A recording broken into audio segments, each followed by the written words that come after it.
জয়গুরু। দেখুন, আমরা যারা পরম প্রেমময় শ্রী শ্রী ঠাকুর অনুকূলচন্দ্রের শিষ্যত্ব গ্রহণ করেছি, সেদিন থেকেই আমরা প্রত্যেকে তাঁর কর্মী। তাঁর কর্মী হওয়ার সুবাদে আমরা যখন কোনো মানুষকে দীক্ষার কথা বলি, তখন অনেকেই বলেন অল্প বয়স ও দীক্ষা নেওয়ার সময় হয়নি, ইত্যাদি ইত্যাদি।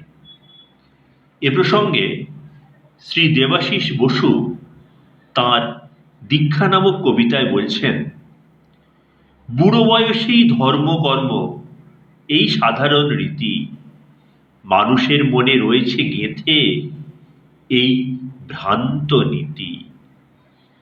দীক্ষা নেওয়ার হয়নি সময়, দীক্ষা নেব পরে। যৌবনের এই উন্মাদনায় ওসব কি ভাই চলে?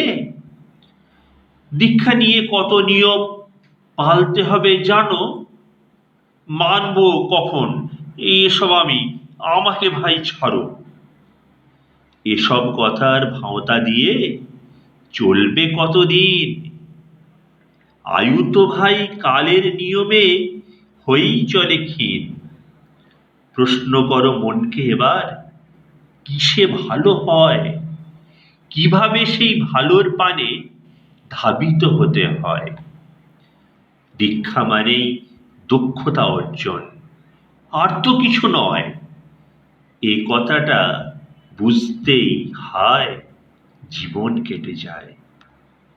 জীবন মাঝে অন্ধকারে যতই তুমি ঘোরো, তাহার মাঝে আলোর দিশা পাবেই তুমি যেন। পুরুষোত্তম জয় গানে মুখরিত ত্রিভুবন, তবু বৃথা কেন আনন্দ হতে সরে রয়েছে এ মন? ধরো করো পাও এবার, ধন্য জীবন হোক, আনন্দ দ্বারা বহুক জীবনে জীবন পূর্ণ হোক। জয়গুরু।